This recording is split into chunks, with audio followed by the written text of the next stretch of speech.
이사야 61장은 구원의 아름다운 소식을 우리들에게 전파하는 구약의 복음서라고 할 수 있는 귀중한 기쁨의 소리입니다. 이걸 다른 말로 말하면 주빌리의 소식이다, 이렇게 표현할 수가 있습니다. 세상은 우리가 볼 때에 겉으로는 참 아름다워 보이고 완벽해 보이고 모든 시스템이 어떻게 인간의 머리가 이렇게 대단할까 그렇게 생각합니다만, 그러나 한꺼풀을 벗기고 안으로 들여다보면 거기에는 여전히 어둠과 죄와 악함들이 드리워져 있기 때문에 우리가 모든 것을 볼 때에 겉으로 보는 것만으로 우리가 판단하고 믿고 따라가는 것은 곤란하고, 이것은 신앙인의 자세가 아니고 중심을 보시는 하나님 앞에서 우리가 속을 뚫어볼 수 있는 이런 영적인 시각을 갖고 살아가는 것이 무엇보다도 중요하다라고 말씀을 드릴 수 있습니다. 주빌리 두 번째 주를 맞아서 오늘 여러분들에게 주빌리 새해에 이런 복을 주옵소서 라고 하는 말씀의 제목으로 준비를 했습니다. 읽었던 이 본문의 말씀 1절로 9절 전체가 이사야가 말했던 주빌리의 영광은 이런 것이다. 그런데 이 주빌리의 은총을 입으려면 이것은 사실은 이스라엘 역사 가운데서는 남북을 통틀어서 희년을 제대로 지켜보고 희년을 제대로 즐겨본 기록이 없습니다. 그 놀라운 소식을 하나님께서 신명기를 통하여 레위기를 통하여 전파하셨지만 이스라엘은 악한 가운데 그걸 지키지를 못했습니다. 그런데 그것이 언제 지켜졌느냐고 하면은 예수님이 이 땅에 오심으로써 드디어 복음을 전파하시는 그 내용이 바로 주빌리의 영광이라고 하는 사실입니다. 61장의 구원의 아름다운 소식은 바로 예수님이 오심으로써 성취되어졌던 그런 내용으로 우리가 볼 수가 있습니다. 오늘 말씀이 인도하시는 몇 가지 말씀의 내용을 보게 되면 결국은 이것이 주빌리의 은총이고 또 복이다라고 말할 수 있습니다. 원래는 주빌리의 축복이 여러분 가정과 기업들 위해 반드시 차고도 넘쳐나기를 축복합니다. 이것을 위해서 우리가 분명한 몇 가지 축복의 요소를 생각해 보려고 하는 것입니다. 먼저 3절 말씀을 보게 되면 성령의 충만한 복이 임하기를 바랍니다. 우리 주님께서 말씀하셨던 모든 축복의 원천은 바로 성령입니다. 악한 영에게 이끌리고 악한 영의 문화 밑에 있던 사람들, 그 영향 가운데 생각하고 살아가던 사람들, 이 모든 사람들에게 근본적으로 하나님의 영, 성령을 받음으로 인하여 이 사람들로 하여금 하나님이 주시려고 하시는 새로운 세계가 열리게 된다는 말씀입니다.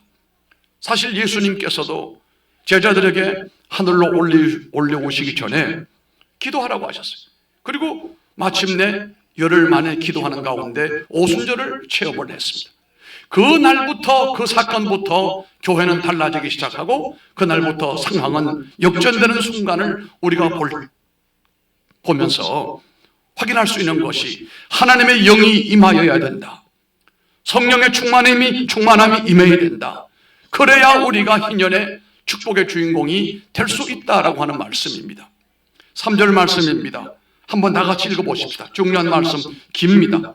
함께 보겠습니다. 무릇 시온에서 슬퍼하는 자에게 화관을 주어 그 죄를 대신하며 기쁨의 기름으로 그 슬픔을 대신하며 찬송의 옷으로 그 근심을 대신하시고 그들이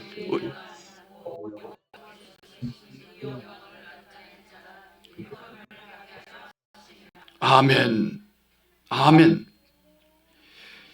이 3절 말씀 가운데 나오는 이 시작되어지는 이 모든 말씀, 이것은 바로 주 여호와의 신이 내게 임하심으로써 받을 수 있는 하나님의 은총을 의미하는 것입니다. 우리가 말하는 내용대로 이것을 다른 말로 말하게 되면 하나님의 은혜, 하나님의 은총이라고 말할 수가 있습니다. 오늘 이 본문의 말씀을 보게 되면 성령의 역할이 6가지로 소개되는 것을 봅니다.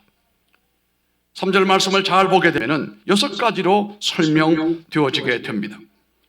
또한 이것은 구약에서 선지자들이 예언했던 그 약속의 희년이 오게 되면 주빌리의 희년에 받을 축복이 은총이 이런 것이다 라고 말씀하는 겁니다. 첫째는 생명의 복음을 전하는 것이고, 둘째는 마음이 상한 자를 치유해 주시고, 셋째는 마귀에게 포로된 자에게 자유케 하시고, 넷째는 하나님의 은혜와 무서운 징계를 선포하게 되고, 다섯째는 슬픈 자를 위로하게 되고, 여섯째는 의의 열매를 맺게 된다라고 하는 것이 성령의 역사와 더불어 일어나는 결과를 우리가 볼 수가 있습니다. 이와 같은 성도가 성령의 은혜를 덧입으면 복된 역할을 감당하게 되고 일생을 하나님 앞에서 정말로 귀하게 쓰임을 받게 될 것입니다. 예수님도 하나님이시면서도 이 땅에 구원의 역사, 공생애를 시작하시기 전에 먼저 하신 일이 뭐냐고 하면 40일 금식 기도를 하시고, 그리고 그 다음 마귀로부터 시험을 받으면서 마귀를 물리쳤습니다. 목회자뿐 아니라 성도들도 성령의 충만함이 임하게 되어지게 되면 모든 일에 영향력을 몇 배, 몇 갑절로 발휘할 수 있는 사람들로 바뀌어지게 됨으로써 특별히 하나님의 나라와 그 교회의 일을 위하여 일할 때 탁월한 하나님의 열매로 역사해 주시는 것입니다.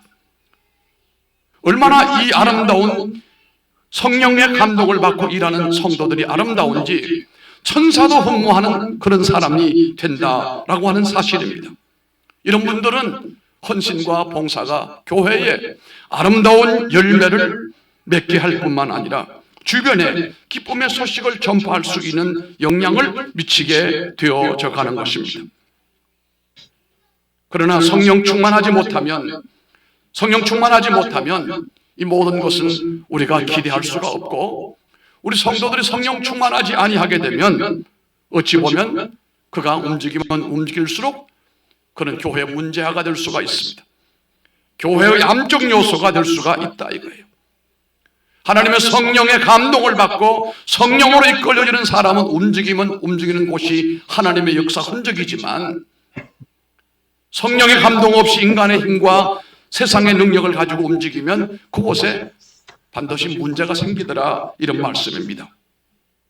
성도 여러분, 성령의 충만함을 받으시기 바랍니다. 원래는 하나님의 성령이 여러분 머리 위에 기름 부음 받을 수 있기를 위해서 많이 기도하시기 바랍니다. 성령의 기름 부으심이 우리 가운데 나타나야 앞에서 말씀드린 것처럼 6가지의 놀라운 열매들이 맺혀지기 때문에 그런 것입니다. 성령의 기름 부으심을 받음으로 말미암아 여러분들이 하나님 앞에 영광을 크게 돌리시길 바라고, 주변은 저 사람들에게 하나님이 복을 주시고 역사하신다는 사실을 증명해 보이시기를 바랍니다. 성령 충만한 한 해가 되기를 바랍니다. 두 번째는 회복의 복을 받으시기를 바랍니다. 주빌리의 두 번째 복입니다. 4절의 말씀을 보면 그들은 오래 황폐하였던 곳을 다시 쌓을 것이며 옛부터 무너진 곳을 다시 일으킬 것이며 황폐한 성읍 그 대대로 무너져 있던 것들을 중수할 것이며 라고 말씀을 합니다. 이 내용을 전부 정리해 보게 되면 희망도 없고 소망도 없이 끝난 모든 것에 대하여, 다시 말하면 고목같이 이제 열매 맺을 시간도 지나고 모든 수명이 다해가는 그때에 오늘 이 말씀의 내용 가운데 보니까 그런데 거기서 역전의 역사를 일으켜 내시겠다라고 하는 말씀입니다. 다 무너져 버리고 황폐해져 버리고 희망이 없는 그런 삭막한 그런 곳에 여호와의 놀라운 역사가 일어나게 된다는 것입니다. 하나님은 범죄한 인간들이 사는 곳을 때로는 불을 태워서 없애버리시고, 때로는 지진, 전쟁을 통해서도 파괴해버리기도 하십니다. 때로는 자연재해를 통해 가지고도 인간의 그 모든 죄된 것들을 정리하십니다. 그래서 우리는 그렇게 말합니다. 하나님은 두 가지 얼굴을 가지고 계시는 분이다. 하나는 선한 모습의 얼굴로서 죄인들에 대하여 회개하라. 죄를 회개하고 돌아서라. 죄를 호통칠 때는 우리의 허물과 우리의 죄를 꾸짖으실 때는 그분의 얼굴은 분명 선한 얼굴이에요. 무서워요. 그런가 하면 또 한편에 하나님의 얼굴은 은혜와 사랑의 얼굴입니다. 성난 얼굴은 어찌 보게 되면은 목적이 아닙니다. 하나님의 진짜 목적의 얼굴은 성난 얼굴이 아니에요. 우리를 성난 얼굴을 통해 회개하게 만들고 하나님께로 돌아서게 만들고 생각을 떠도고치게 만들고 행동을 변화시키게 만들기 위한 마치 우리 어머니가 자식을 훈육하는 것과 똑같은 하나님의 역할인 것입니다. 하나님의 목적은 우리에게 성 내시는 그 목적은 그것이 목적이 아니고 우리를 고치고 회개시키고 회복시키려고 하는 것이 그분의 목적이다라고 하는 사실입니다. 어떤 분은 예수를 믿고 난 다음 신앙생활을 했는데 어려움들이 떠나가지 않습니다. 상당 기간 동안 어려움이 따라다닙니다. 왜 그럴까요? 상담을 합니다. 답은 있습니다. 그동안에 하나님께서 그에게 복을 주시려고 하셨지만 세상에 묻어있는 것들을 벗겨내야 되고 어둡고 죄된 것을 씻어내야 되니까 일정 시간 동안은 어려움도 있을 것이다. 더 힘들고 어려운 상황이 될 수 있을 것이다. 그러나 머지않아 이것이 어느 정도 해소가 되어지게 되면 회복의 은혜가 옵니다. 하나님께서 깜짝 놀랄 선물을 주실 겁니다. 그렇게 답할 수가 있는 것입니다. 2026년 새해에 내게 회복의 은혜, 건설의 은혜, 형통의 은혜가 일어나게 되기를 주의 이름으로 축원합니다. 그동안 하나님이 나를 깨우치고 나를 교만한 나를 엎어지게 만들고 뉘우치게 만들고 그래서 하나님께서 이제 은혜로 우리를 부드럽게 하시고 난 다음에 하나님이 원하시는 일 형통케 하시고 강하게 하시고 일으키시는 역사를 허락해 주실 줄로 믿습니다. 성령 받고 하나님의 영광을 위해 살아가려면 폐허가 된 황무지가 다 변화가 됩니다. 오늘 본문의 말씀이 나오지 않습니까? 다 무너져 버리고 오래되고 소망이 없는 곳에도 회복케 하시고 재건케 하시고 놀라운 기회가 새롭게 다가온다는 사실을 우리가 보게 됩니다. 폐허가 된 황무지가 따라갑시다. 영광의 처소. 그렇게 축복하신다는 말이에요. 에스겔 36장 34절로 35절에 보면은 전에는 지나가는 자의 눈에 황무하게 보이던 그 황무한 땅이 장차 기경이 될지라. 사람이 이르기를 이 땅이 황무하더니 이제는 에덴 동산같이 되었고 황량하고 적막하고 무너진 성읍들의 성벽과 거민이 있다 하리라. 이런 말씀을 했습니다. 회복의 역사입니다. 놀라운 회복입니다.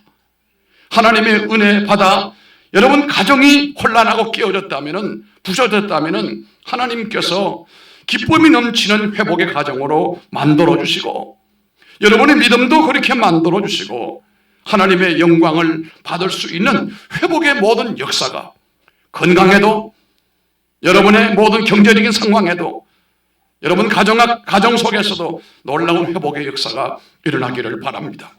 세 번째는 귀한 주인이 되는 복을 받으시기를 바랍니다. 주빌리의 축복은 주인 되는 복이에요. 5절 말씀을 보시길 바랍니다. 외인은 서서 너의 양떼를 칠 것이요 이방 사람은 너희 농부와 포도원 지기가 될 것이라. 이 역전됐습니다.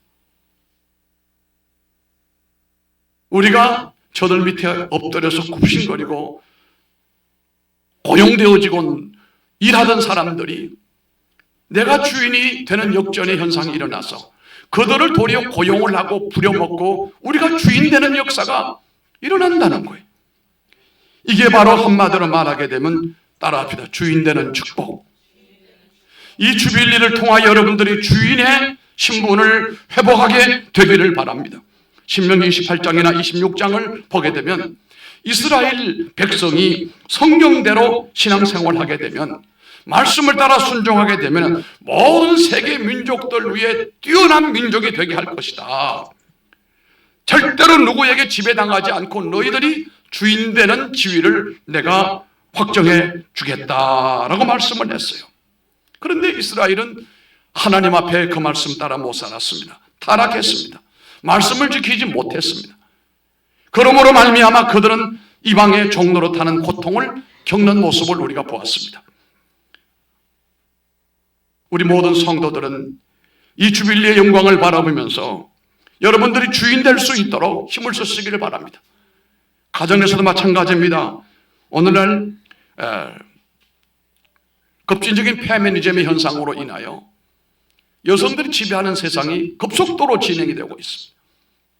하나님은 여성이 주인되는 사회를 원하지도 아니하시고 남자가 주인되는 세상을 하나님은 원하지 않으십니다. 이 분명 잘못된 문화요, 잘못된 사상이 이 시대를 지배하고 있다는 사실을 알아야 됩니다.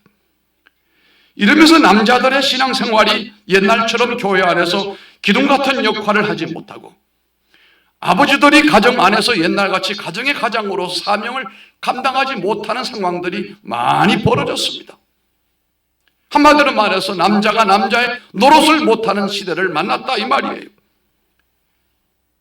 남 밑에서 고생된 생활을 하고 있는 노예들처럼 우리가 주인의식을, 주인의 본분을 잃어버리고 살아가는 사람이 있다고 한다면 그것이 가장의 노릇 자리든지 직장의 자리든지 어떤 자리든지 간에 회복하시기를 바랍니다.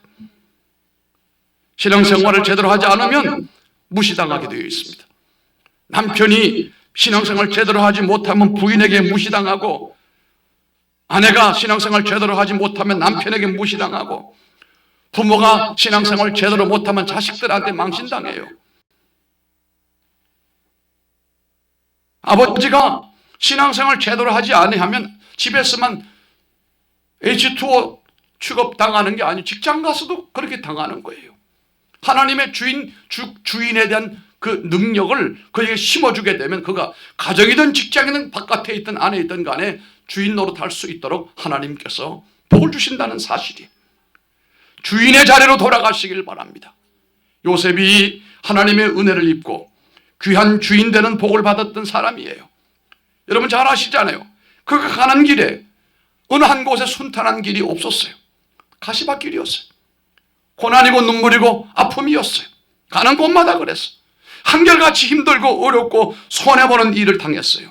그런데 희한한 것은 오래가지 못하여 그 상황이 역전되어져 가더라는 거예요.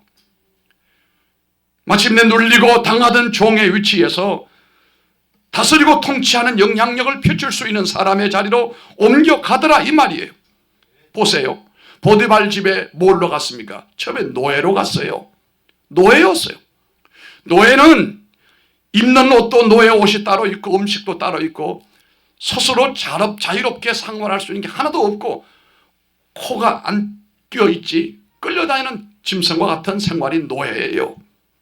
그와 같이 노예 같은 생활로 출발을 했지만 얼마 되어 보니까 그 집에 뭐가 됐어요? 총무가 됐단 말이에요. 매니저가 됐단 말이에요. 종들을 다스리고 종들을 관리하는 사람이 됐단 말이에요. 그가 감옥에 처음에 들어갔을 때 죄인의 모습으로 갔지요. 쫄병에 저 감방 저 밑바닥에서 고생했지요. 그런데 얼마 뒤에 보니까 그가 도리어 감옥에서 문제를 해결해주는 상담자로 바뀌어졌어요. 그리고 얼마 뒤에 보니까 애굽의 총리가 되었어요. 이게 전부 주인의 축복으로 돌아서고 하나님이 세우시려고 하시는 주인의 모습으로 돌아가셨다는 말이에요. 하나님은 분명히 나를 주인으로 세우시려고 하시는데 어디 가서 종노릇이나 하고 돌아다니고 어디 가서 사람 비우나 맞추고 이 주빌리의 은혜가 임함으로 인하여 역전돼야 돼요. 주인 될 사람은 다 주인 되시기를 주의 이름으로 축복합니다.